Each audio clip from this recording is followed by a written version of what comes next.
Good afternoon. This is Councilman Victor Jones, Chair of the Public Safety Committee for the City of High Point. Today is Wednesday, April 19th. Here in chambers with me, I have Councilman Tyrone Johnson, Councilman Chris Williams. Councilman Moore could not be here today. We have one item on the agenda, which is an annual report we get from the fire department. That number is 2023-184, and Chief Reed is here to present. Here's the clicker if you want it. Oh, yeah. Oh, yeah, so you can click it for me. No, I don't have your time. Go for it. Okay. Good afternoon. Good afternoon. Hope everyone is well. So, this will be short and sweet, and be ready for some questions here in a little bit. So, but just kind of a forerunner to a few things that's happened last year, so forth. But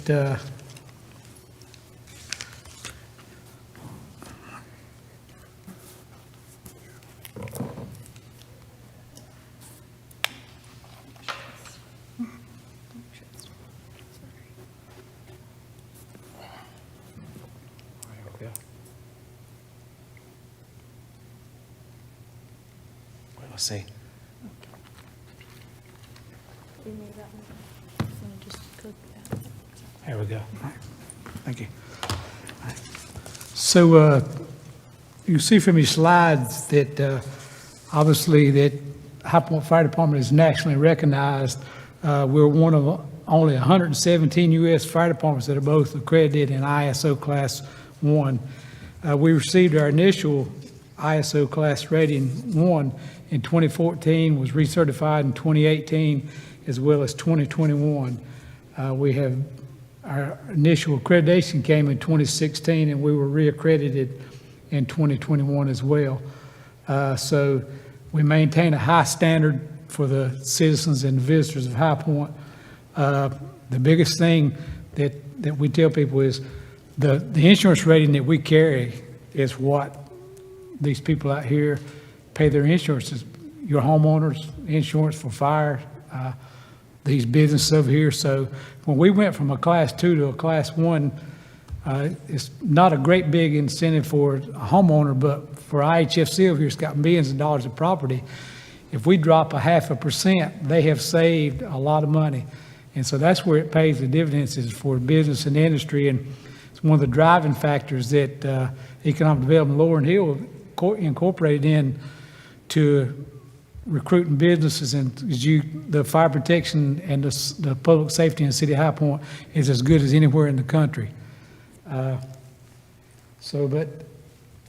out of, so there are like 30,000 fire departments in the United States, and out of those 30,000 fire departments, 17% are career fire departments like us, and career fire departments, municipal fire departments in the United States protect 70% of the population. So that tells you so the cities is where everybody's kind of living, and obviously our population, just like everybody else's, is growing. The trend is trending up and so forth. So we have a training division that maintains all of our certifications, our personnel, their training, and so forth. We are a delivery agency through the state of North Carolina, so we have the same rights as a community college. So when we hire people, we put them through school. When they come out of our academy, they're trained. So what that allows us is a better chance of getting diversity, because most of the people that we're seeking to create diversity are not going to community colleges or anywhere else. So that helps us. Matter of fact, we just are in the process of hiring a class right now that's probably one of the best classes that we've hired as far as diversity. Out of the 7 people we're hiring, 2 are females. We have some African-American males. So it's very hard to get females in today's world, especially that want to be firefighters and are capable of being firefighters. So you can see on the screen there that this is our command staff. Deputy Chief Tim Wright, Deputy Chief Brian Evans, Assistant Chief Perry Hall. This is our senior staff that we work with, and Each one of them is responsible for certain divisions in the department. Chief Evans runs the operations division, which is our biggest division, has 216 personnel spread over 14 fire stations, 19 companies, and with 72 personnel assigned each day. Right now, with our vacancies and so forth, we run minimum staffing pretty much with hire back. So we have to put 60 people on the street every day to maintain our accreditation and our certifications and keep the trucks rolling.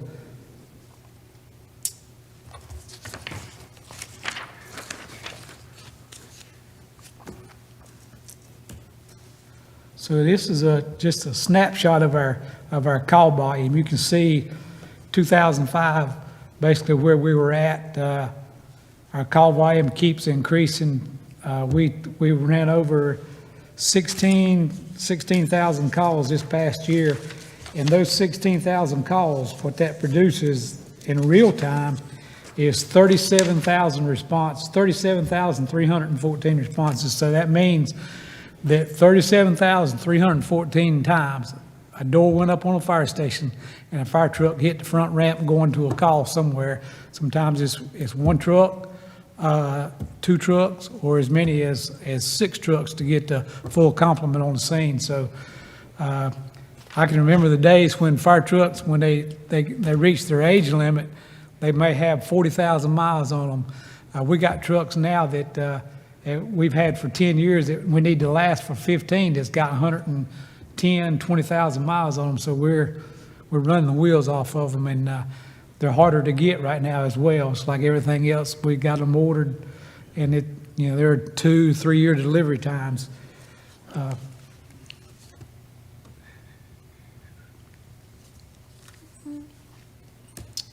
So with that slide that I just back up here. So we're more than just a fire department. We run hazmat calls, we run water rescue calls, we run structural collapse calls, trench calls, about anything that you can think of. We seem to do it. We get calls from people that their water line busts in the house. So if you call after 5 o'clock, you're gonna get a fire truck to come cut your water off because your commode's overflowing or whatever. Just any number of things that you can think of, we go and do. We try, our goal is to provide a solution for the people, so remedy their situation somehow, some way, to make it better for them. So here, this map here is a kind of a footprint, and you can see the station locations in our, actually, so the left side of that over in Davidson, you can see how we're growing there. We're growing up towards the 74, I call it the Polo Corridor, up 74 and 66, and that's one of our next avenues to look at putting a fire station. We're kind of looking for some land up in that area now, because it's growing. If you've been up there lately, man, they're building housing, developments everywhere.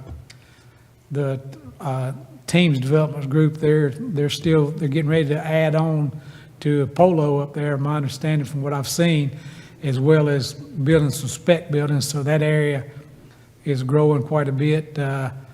All up the northern corridor towards the Mesa Grove and Interstate 40 area up around Sandy Ridge is growing. We just, obviously y'all seen the thing about the school they're proposing to put up there.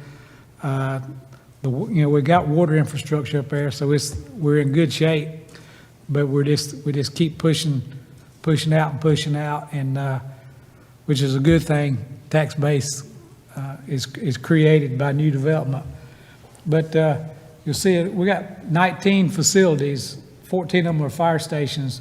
We have a fleet maintenance shop. We maintain all of our own fire trucks. If we use it, we maintain it. We have a logistics division.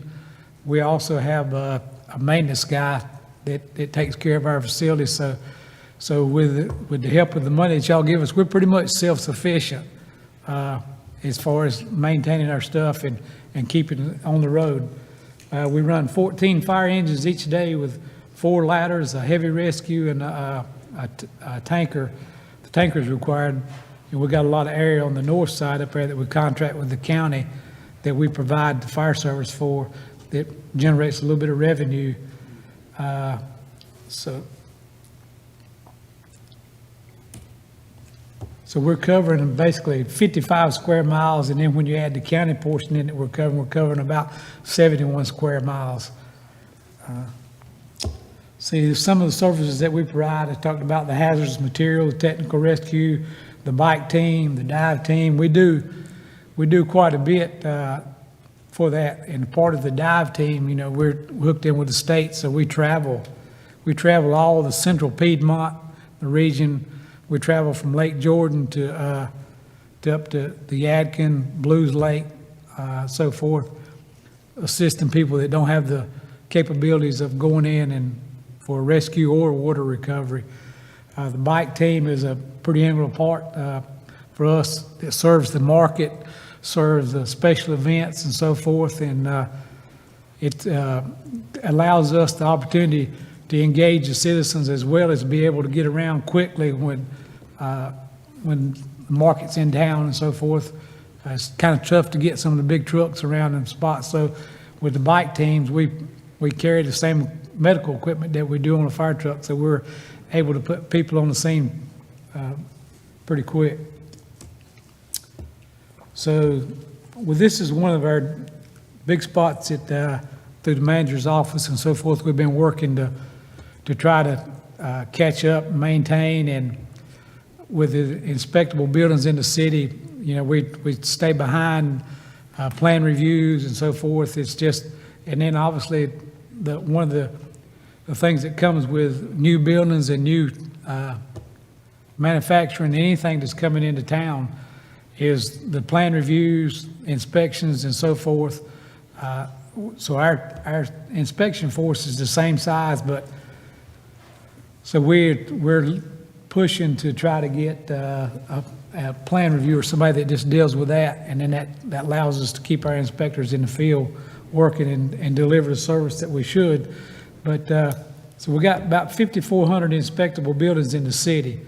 The annual requirement is half of that, 'cause some of them are 2-year and 3-year frequency. So we hit 2,500 and so buildings we're supposed to. Right now, we're about 80 to 90% completion rate of keeping up with those. And actually, so one of the good things that came out of the fees that was imposed by council last year for inspections, so we mailed a letter out to everybody showing what the new fees was going to be for non-compliance, with a hot list of stuff that they should check. And so they wore out the fire extinguisher companies, inspection companies, and so forth, getting in compliance, so they didn't have to do that. So just the action of imposing that, and then saying, hey, we're getting ready to start enforcing this, probably brought 60 to 70% of them in compliance, that they knew when we come out, we were going to say, hey, we're going to come back in 30 days, you got to do this. But now when we come back in 30 days, we're going to give you a piece of paper that's going to cost you a little bit of money. So just those actions saved us a lot of man hours of having to go back, and which is what we needed to get done anyway. It's nice when things work like they're supposed to. So that's my down, sweet, short interpretation. So I'll answer any questions or anything that you got. I missed the number. You said how many vacancies you got now? We got 5 people in the recruit class. We've got 6 that we just, or 7 that we just made job offers to that'll start the 22nd of May. And so we got 21 spots besides that we don't have anybody in. So essentially right now we've got about 30 to 32, 35 vacancies or so forth, counting the ones in. But the 5 that's in Recruit Academy now will graduate in June. They'll go on a fire truck. And we've got, like I said, 7. So it'll take us 16 and a half weeks to get them through the academy. I have seen the pay study that was done, and I'm anxious it's going to go in effect, I think, I'm told, May the 7th. So I think that's going to greatly help us. Yes. Quite a bit. It makes us competitive again, and so forth. But so obviously we appreciate that. So, but we're beating the bushes. Matter of fact, I've talked to Patrick at the Hero Center. We've started targeting military bases. And the thing with the program that I talked to the manager about in HR is we go to military base, and so these guys that are processing out within the next 6 months, where they get drug tested twice a year, so they should be clean. We don't have to worry about the felonies. There's lots of things that they're doing because they're in the military that they're already the things that we have to worry about. They do the ASFAB, so we don't have to worry about them, the reading levels or the arithmetic levels. So our goal is to basically offer them a job on the spot, and if they pass a drug test and a physical, then we'll hire them because they already meet a lot of things that we're looking for.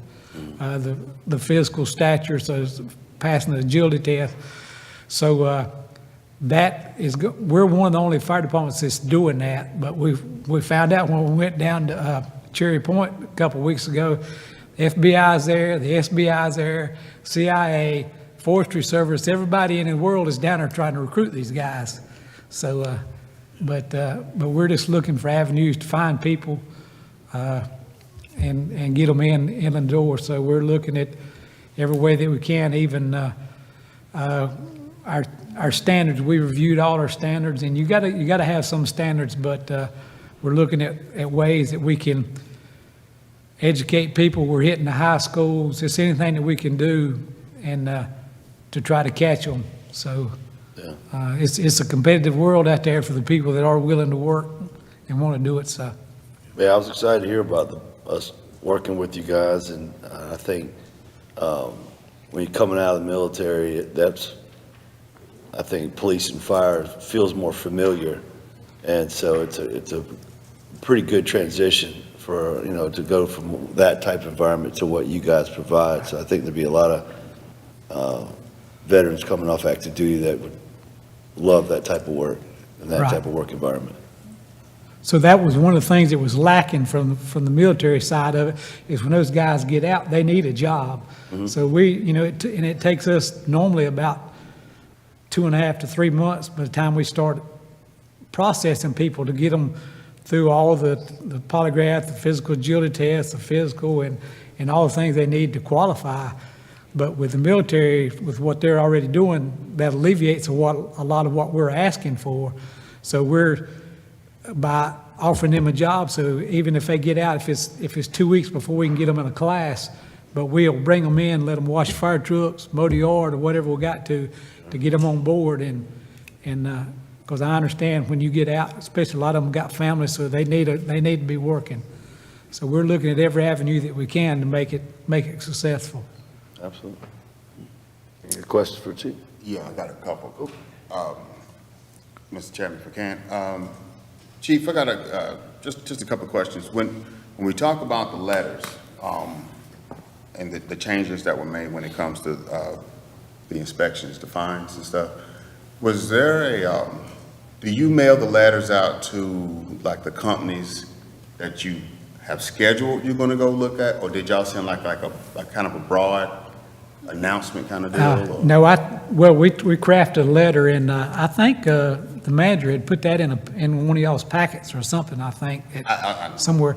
But, so I mailed them a letter, mailed them a hot sheet. It's probably gotten about the top 50 things that when we come in, this is what we're looking for: drop cords, extension cords, lights, exit lights, and so forth. That, as well as the fee schedule, and it went to like, we'll see some of those 5,400 inspections that we got are basically, some of them are multiple, like one person owns several of them. So we mailed out about 4,000 letters. So IMC got one, everybody got one. If you had an inspectable property, we sent you a letter with that packet.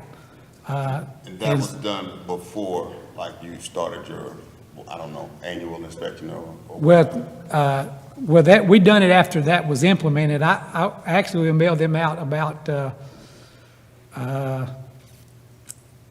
December, I think. We had a kind of a a grace period in there that we were educating people. So when the letter went out, they said, okay, this is getting ready to hit effect. So right now, we're in the process of implementing the way to collect that fee, getting all that set up. So, like I said, so everybody is aware of what's happening. But like I said, we got calls from extinguisher companies and alarm companies that was telling us what's going on. Like Sloops called, he said, man, I can't keep extinguishers in. He said, y'all's letter is wearing me out. So we had the effect that we needed to do. That's to get people in compliance. It's not about collecting money. It's about you being in compliance. And hopefully that is going to alleviate some of our workload. About 50% of what we inspected, we had to go back to because they were out of compliance. People just knew that, hey, they're going to come back in 30 days, and if I got it fixed, so be it.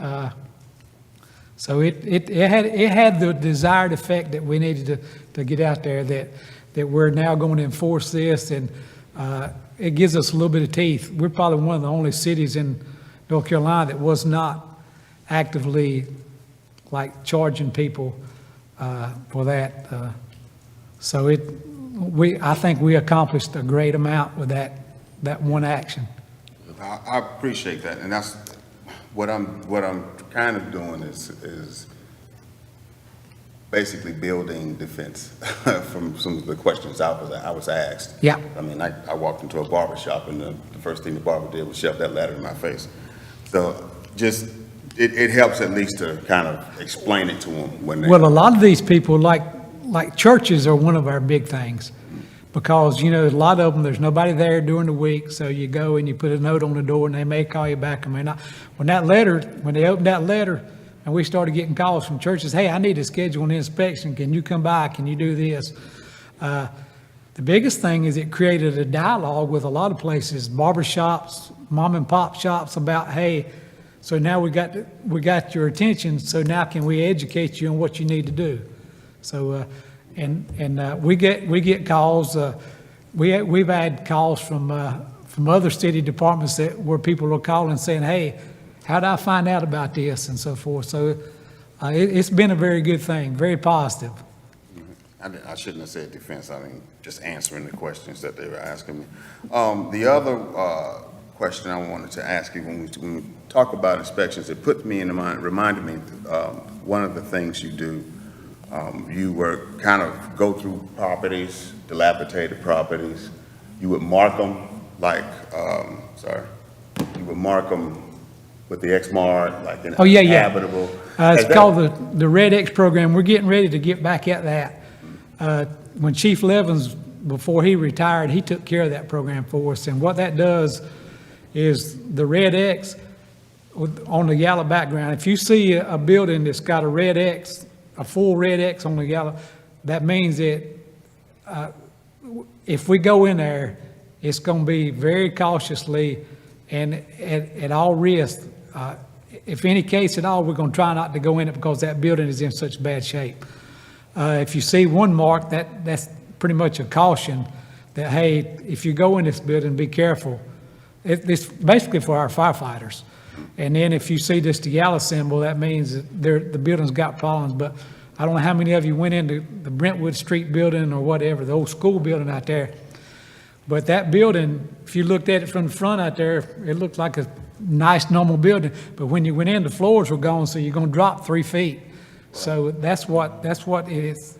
Those buildings that are like that, usually there's something, the roof is falling in, the floor's gone, there's holes in the floors, there's some man hazard or trap in there that creates a hazard for firefighters when you're crawling around in the smoke. And so we try. That's one reason we push, and Lloyd pushes so much to keep buildings boarded up so that we don't get people that are homeless or vagrants or whatever in those buildings, and it creates less risk for us.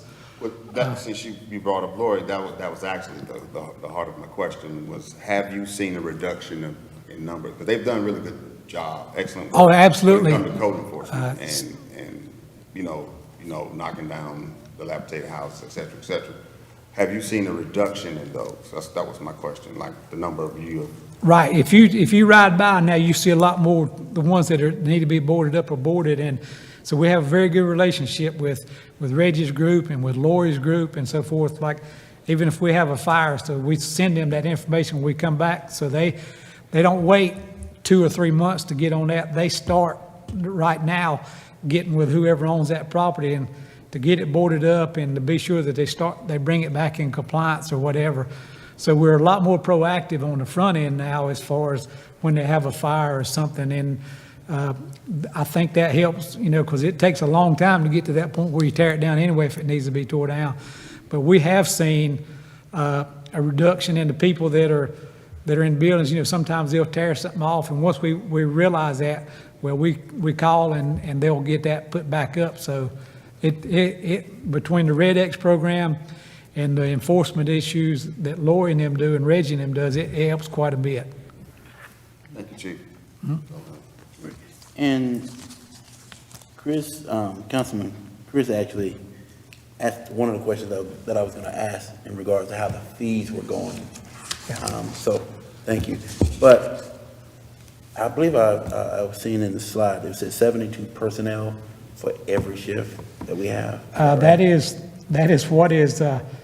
that's the number of positions that we're allotted with. If we are fully staffed, there should be 72 personnel on shift a day, but with vacations and sick leave, but that is what is assigned. That's 216 personnel that are assigned to that shift each day. That's running 19 frontline apparatus as well as 3 bat chiefs on duty.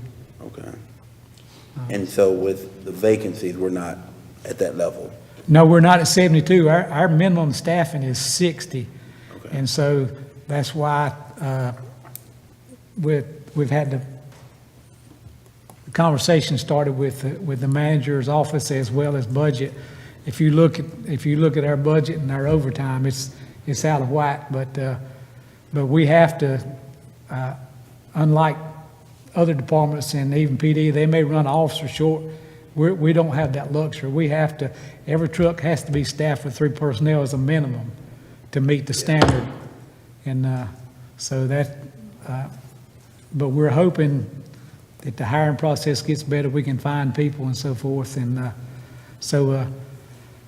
but any number of things that come in, and like things happened during COVID that we hadn't quite recovered from. Some of the things that happened during COVID where people with no child care, they would call it, they were allowed opportunities. So now it's almost like they think that's the norm. Used to, we depend on people to come to work, and we depend on people to have accommodations made to take care of their children and so forth, so they don't have to leave in the middle of the day or whatever. And so now that we're trying to get everybody's mindset back to like we were before COVID, and it's a struggle. Yes. So. We have that same issue. Yeah. I'm good. Thank you. Thanks, Chief. Well, Chief, I appreciate your time. If there's no more business come for this committee, we'll be adjourned. Thank you, sir.